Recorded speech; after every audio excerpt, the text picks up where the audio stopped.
ಶತಶತಮಾನಗಳ ಭವ್ಯ ಇತಿಹಾಸ ಇರುವಂತಹ ಕರಾವಳಿಯ ಹೆಮ್ಮೆಯ ಗಂಡುಕಲೆ ಯಕ್ಷಗಾನದ ಪವಿತ್ರತೆಯನ್ನ ಗಾಳಿಗೆ ತೂರಿ ಮಳೆಗಾಲದ ಚಿಕ್ಕ ಮೇಳಗಳ ಹೆಸರಿನಲ್ಲಿ ಹಣ ಸಂಪಾದನೆಯ ದಂತಿಗೆ ಇಳಿಯುವವರ ವಿರುದ್ಧ ತೆಂಕುತಿಟ್ಟು ಸಣ್ಣ ಮೇಳಗಳ ಒಕ್ಕೂಟ ತೀವ್ರ ಆಕ್ರೋಶವನ್ನ ಹೊರಹಾಕಿದ. ಕಲೆಯ ಘನತೆಗೆ ಕುಂದು ತರ್ತಾ ಇರುವ ಇಂತಹ ಅನಧಿಕೃತ ತಂಡಗಳಿಗೆ ಬ್ರೇಕ್ ಹಾಕಲು ಕಠಿಣ ನಿಯಮಾವಳಿಗಳನ್ನು ಜಾರಿಗೊಳಿಸಲಾಗಿದ್ದು, ಒಕ್ಕೂಟದ ಪರವಾನಗಿ ಇಲ್ಲದೆ ನಿಯಮ ಮೀರಿ ಮನೆ ಮನೆಗೆ ನುಗ್ಗುವ ಅಥವಾ ಯಕ್ಷ ವೇಷಭೂಷಣ ಧರಿಸಿ ರಸ್ತೆಗಳಲ್ಲಿ ಭಿಕ್ಷಾಟನೆ ನಡೆಸುವವರನ್ನ ಸಾರ್ವಜನಿಕರೇ ತಕ್ಷಣವೇ ಹಿಡಿದು ಪೊಲೀಸರಿಗೆ ಒಪ್ಪಿಸಬೇಕು ಎಂದು ಒಕ್ಕೂಟದ ಜಿಲ್ಲಾ ಅಧ್ಯಕ್ಷರಾದ ಸರಪಡಿ ಅಶೋಕ್ ಶೆಟ್ಟಿ ಮಂಗಳೂರು ಪ್ರೆಸ್ ಕ್ಲಬ್ನಲ್ಲಿ ನಡೆಸಿದ ಸುದ್ದಿಗೋಷ್ಠಿಯಲ್ಲಿ ಖಡಕ್ ಎಚ್ಚರಿಕೆಯನ್ನ ನೀಡಿದ್ದಾರೆ. ಮಂಗಳೂರಿನ ಪ್ರೆಸ್ ಕ್ಲಬ್ನಲ್ಲಿ ಜರುಗಿದ ಜಂಟಿ ಸುದ್ದಿಗೋಷ್ಠಿಯಲ್ಲಿ ಒಕ್ಕೂಟದ ಜಿಲ್ಲಾ ಅಧ್ಯಕ್ಷರಾದ ಸರಪಡಿ ಅಶೋಕ್ ಶೆಟ್ಟಿ ಮಾತನಾಡಿ, ಹಿಂದಿನ ಕಾಲದಲ್ಲಿ ಬಡ ಕಲಾವಿದರು ಗೌರವಯುತವಾಗಿ ಮನೆ ಮನೆಗೆ ತೆರಳಿ ಚಿಕ್ಕ ಮೇಳ ಪ್ರದರ್ಶಿಸಿ ಬದುಕು ಕಟ್ಟಿಕೊಳ್ತಾ ಇದ್ರು. ಆದ್ರೆ ಇಂದು ಯಕ್ಷಗಾನದ ಕನಿಷ್ಠ ಜ್ಞಾನವೂ ಇಲ್ಲದವರು ತಂಡಗಳನ್ನ ಕಟ್ಟಿ ಹಣ ಸಂಪಾದನೆಯನ್ನೇ ಮುಖ್ಯವಾಗಿಸಿಕೊಂಡಿದ್ದಾರೆ. ಕಳೆದ ಬಾರಿ ಇಂತಹ ತಂಡಗಳಿಂದ ಹಲವು ಅಸಂಬದ್ಧ ಮತ್ತು ಅನಪೇಕ್ಷಿತ ಘಟನೆಗಳು ನಡೆದು ಕಲೆಯ ಹೆಸರಿಗೆ ಮಸಿ ಬಳಿಯುವ ಕೆಲಸ ಆಗಿದೆ. ಇದಕ್ಕೆ ತಕ್ಷಣವೇ ಇತಿಶ್ರೀ ಹಾಡಲು ಒಕ್ಕೂಟ ಮುಂದಾಗಿದ್ದು, ಇನ್ನು ಮುಂದೆ ಒಕ್ಕೂಟದ ಅಧಿಕೃತ ಪರವಾನಗಿ ಇಲ್ಲದೆ ಯಾವುದೇ ಸಣ್ಣ ಮೇಳಗಳು ತಿರುಗಾಟ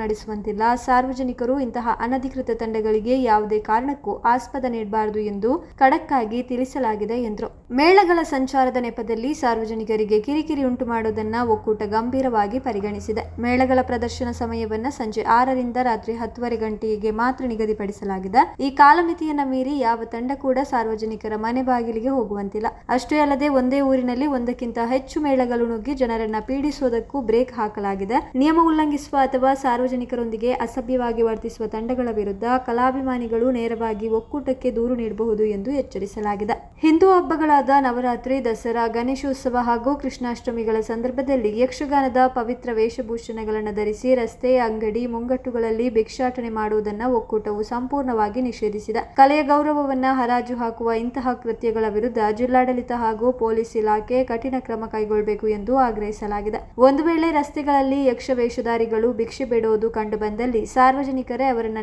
ತಡೆದು ನಿಲ್ಲಿಸಿ ತಕ್ಷಣ ಪೊಲೀಸ್ ಠಾಣೆಗೆ ಒಪ್ಪಿಸಬೇಕು ಎಂದು ಕರೆ ನೀಡಲಾಗಿದೆ. ಈಗಾಗಲೇ ಪ್ರಮುಖ ಹಿಂದೂ ಸಂಘಟನೆಗಳು ಈ ಹೋರಾಟಕ್ಕೆ ಬೆಂಬಲ ನೀಡಿದ್ದು, ಬಣ್ಣ ಹಚ್ಚುವವರು ಹಾಗೂ ವೇಷಭೂಷಣ ಬಾಡಿಗೆ ನೀಡುವವರು ಇಂತಹ ಭಿಕ್ಷಾಟನೆಗೆ ಸಹಕರಿಸಿದರೆ ಅವರ ವಿರುದ್ಧವೂ ಕಠಿಣ ನಿಲುವು ತೆಳೆಯಲಾಗುವುದು ಎಂದು ಸುದ್ದಿಗೋಷ್ಠಿಯಲ್ಲಿ ಎಚ್ಚರಿಸಲಾಗಿದೆ. ಈ ಮಹತ್ವದ ಪತ್ರಿಕಾಗೋಷ್ಠಿಯಲ್ಲಿ ಒಕ್ಕೂಟದ ಪ್ರಧಾನ ಕಾರ್ಯದರ್ಶಿ ಕುಮಾರ್ ಮಲೆಮಾರ್, ಉಪಾಧ್ಯಕ್ಷರಾದ ರಮೇಶ್ ಕುಲಶೇಖರ, ಮೋಹನ್ ಕಲಂಬಾಡಿ, ಕೋಶಾಧಿಕಾರಿ ದಿವಾಕರ್ ದಾಸ್ ಶ್ರುತಿ ಆರ್ಸ್, ಕಾರ್ಯದರ್ಶಿ ಕಡಬ ದಿನೇಶ್ ಶ್ರೀ, ಲೆಕ್ಕ ಪರಿಶೋಧಕ ಜಯಂತ್ ಕೆರೆಕಾಡು ಮತ್ತು ಕಾನೂನು ಸಲಹೆಗಾರರಾದ ವಕೀಲ ಮೋಹನ್ ದಾಸ್ ರೈ ಉಪಸ್ಥಿತರಿದ್ದರು. ಅಲ್ಲಿ ಅದರ ವಿಪ್ಲವಗಳನ್ನು ಕೆಲವು ಸಂದರ್ಭಗಳಲ್ಲಿ ನಾವು ಕಾಣುತ್ತೇವೆ. ಅಪಸವ್ಯ ಯಕ್ಷಗಾನ ತನ್ನ ಚೌಕಟ್ಟನ್ನು ಮೀರಿ ಅದರದೇ ಆದಂತಹ ಘನತೆ ಗೌರವಕ್ಕೆ ಚ್ಯುತಿ ತರುತ್ತಾ ಅದರ ಒಂದು ರೀತಿಯ ಅವಹೇಳನವು ಈ ಜಿಲ್ಲೆಯಲ್ಲಿ ಆಗುವುದಕ್ಕೆ ಆರಂಭ ಆಗಿತ್ತು. ಒಂದು 3 ವರ್ಷಗಳ ಹಿಂದೆ ಚಿಕ್ಕ ಮೇಳ ಅಥವಾ ರಾಧಾಕೃಷ್ಣ ಮನೆ ಮನೆ ಚಿಕ್ಕ ಮೇಳ ಹೆಸರಿನಲ್ಲಿ ಬೇರೆ ಬೇರೆ ಹೆಸರಿನಲ್ಲಿ ಬೇರೆ ಬೇರೆ ತಂಡಗಳು ನಮ್ಮ ಕರಾವಳಿ ಪ್ರದೇಶದಲ್ಲಿ ಪ್ರತಿ ಮನೆ ಮನೆಗೆ ಭೇಟಿ ಕೊಟ್ಟು ಅಲ್ಲಿ ಯಕ್ಷ ಪ್ರದರ್ಶನವನ್ನು ಮಾಡಿ ಅವರು ಕೊಡುವಂತಹ ಸಂಭಾವನೆಯನ್ನು ಪಡ್ಕೊಂಡು ಜೀವನ ಪೋಷಣೆಗೂ ಅನುಕೂಲ ಆಗಿತ್ತು. ಅದು ಎಲ್ಲಿವರೆಗೆ ತಲುಪಿತ್ತು ಅಂದರೆ, ನಾನು ಈಗಾಗಲೇ ಉಲ್ಲೇಖ ಮಾಡಿದಂತೆ ಅಪಸವ್ಯಗಳು ಅಧಿಕವಾಗ್ತಾ ಹೋಯಿತು. ಒಂದು ಕಾಲಘಟ್ಟದಲ್ಲಿ ಯಕ್ಷಗಾನವನ್ನು ಅತಿಯಾಗಿ ಪ್ರೀತಿಸುತ್ತಿರುವವರೇ ಅದಕ್ಕೆ ವಿರೋಧವನ್ನು ವ್ಯಕ್ತಪಡಿಸುವಂತಹ ಸ್ಥಿತಿ ನಿರ್ಮಾಣ ಆಯಿತು. ವಿರೋಧ ಮಾಡಿದವರ ತಪ್ಪಲ್ಲ, ಸಹಜವಾಗಿ ಅವರಿಗೆ ಆ ಯಕ್ಷಗಾನದ ಮೇಲೆ ಇದ್ದಂತಹ ಅಭಿಮಾನವೇ ಅದು ಅಪಸವ್ಯ ಆದಾಗ ಸಹಜವಾಗಿ ಅದನ್ನು ಯಾರು ಮಾಡ್ತಾರೋ ಅವರ ಮೇಲೆ ಅಸಹನೆ ಹುಟ್ಟುವುದು ಸಹಜ. ಹಾಗೆ ಆಯ್ತು ಇಲ್ಲಿ ಕೂಡ. ಪರಿಣಾಮ ಏನಾಯ್ತಂದ್ರೆ, ಅದನ್ನೇ ಅವಲಂಬಿತ ಕೆಲವು ಕಲಾವಿದರು ಜೀವನೋಪಾಯಕ್ಕೆ ಬೇರೆ ದಾರಿ ಇಲ್ಲದೆ ಇರುವುದರಿಂದ ಯಕ್ಷಗಾನ ಕಲೆಯನ್ನು ನಂಬಿ ಬದುಕುವಂತಹ ಕಿರಿಯ ಕಲಾವಿದರು ಚಿಕ್ಕ ಮೇಳದೊಂದಿಗೆ ಜೀವನ ನಡೆಸುವವರಿಗೆ ಈ ಒಂದು ಸ್ಥಿತಿ ಅಲ್ಲೋಲ ಕಲ್ಲೋಲ ಮಾಡಿತು. ಆವಾಗ ಈ ಎಲ್ಲ ವಿಚಾರಗಳು ಯಕ್ಷಗಾನದಲ್ಲಿ ಕಳೆದ 51-52 ವರ್ಷಗಳಿಂದ ವ್ಯವಸಾಯ ಮಾಡ್ತಿರುವಂತಹ ನನ್ನ ಗಮನಕ್ಕೆ ಬಂತು. ನಾನೊಬ್ಬ ಮಾಜಿ ಕರ್ನಾಟಕ ಸರ್ಕಾರದಲ್ಲಿ ಯಕ್ಷಗಾನ ಅಕಾಡೆಮಿಯ ಸದಸ್ಯರಾಗಿದ್ದು ಸಾಹಿತ್ಯ ಅಕಾಡೆಮಿಯ ಸದಸ್ಯನಾಗಿದ್ದು ಕಲಾವಿದರ ನೋವು ನಲಿವುಗಳು ಏನೆನ್ನುವುದನ್ನು ಸಾರ್ವಜನಿಕವಾಗಿ ನಾನು ತಿಳ್ಕೊಂಡವ.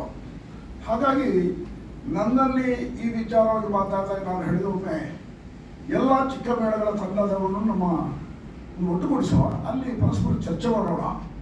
ನಿಲ್ಲಿಸುವುದಿದ್ರೆ ಯಾಕೆ ನಿಲ್ಲಿಸುವುದು, ಮುಂದುವರಿಸುತ್ತಿದ್ರೆ ಹೇಗೆ ಮುಂದುವರಿಸಬಹುದು ಎನ್ನುವುದರ ಬಗ್ಗೆ ನಾವು ಪರಾಮರ್ಶೆ ಮಾಡೋಣ ಅಂತ ಹೇಳಿ ಬಂಟ್ವಾಳದ ಒಂದು ಪ್ರಮುಖ ಸ್ಥಳದಲ್ಲಿ ನಾವೆಲ್ಲ ಜಿಲ್ಲೆಯ ಬೇರೆ ಬೇರೆ ಕರೆಸಿ ಅಲ್ಲಿ ಚಿಂತನೆ ಮಾಡಿ ಒಂದು ತೀರ್ಮಾನಕ್ಕೆ ಬಂದೆವು. ಚಿಕ್ಕ ಮೇಳಗಳ ಒಕ್ಕೂಟ ಅಂದರೆ ಒಂದು ಶಕ್ತಿ ಬರ್ತದೆ, ಸಂಘಟನೆ ಮೂಲಕ ಒಂದು ಶಕ್ತಿ ಬರ್ತದೆ. ಆ ಸಂಘಟನೆಯಲ್ಲಿ ತೊಡಗಿಸಿಕೊಂಡವ ಅದರ ಧ್ಯೇಯ ಧೋರಣೆ, ಶಿಸ್ತು, ನಿಯಮಾವಳಿ ಹೇಗಿರಬೇಕು ಅದನ್ನೇ ಪಾಲನೆ ಮಾಡಬೇಕಾಗ್ತದೆ. ಒಕ್ಕೂಟ ಅಂದರೆ ಕೇವಲ ಹೆಸರಿಗೆ, ಬ್ಯಾನರ್ಗೆ ಮಾತ್ರ ಅಲ್ಲ, ಒಕ್ಕೂಟವಾಗಿ ಜನರ ಕಲಾವಿದರ ಅಂದರೆ ಚಿಕ್ಕ ಮೇಳಗಳ ಯಾವ ತಂಡ ಇದೆಯೋ ಅದಕ್ಕೆ ಸರಿಯಾದ ಮಾರ್ಗದರ್ಶನ ಕೊಟ್ಟು ಅದು ನಿಜವಾಗಿಯೂ ಯಕ್ಷಗಾನವಾಗಿ ಉಳಿದಿದೆಯೋ ಅಲ್ಲ, ಎಲ್ಲಿ ಅದಕ್ಕೆ ಲೋಪ ಬರ್ತದೆ ಎನ್ನುವುದನ್ನು ಗಮನಿಸ್ತಾ ಕಾಲಕ್ಕೆ ಅದನ್ನು ತಿದ್ದುಪಡಿ ಮಾಡುತ್ತಾ ವ್ಯವಸ್ಥಿತವಾಗಿ ಅದು ಹೇಗೆ ಇರಬೇಕು ಎನ್ನುವುದರ ಬಗ್ಗೆ ಒಂದು ನಿಯಮಾವಳಿಯನ್ನು ನಾವು ರೂಪಿಸಿದೆವು. ಇದರಲ್ಲಿ ನಮ್ಮ ಕೈಗೆ ಬಂದಿರಬಹುದು ನಿಯಮಾವಳಿ. ಮೊದಲೆಲ್ಲ ಹಾಗೆ ಇರಲಿಲ್ಲ, ಇಷ್ಟಾನುಸಾರ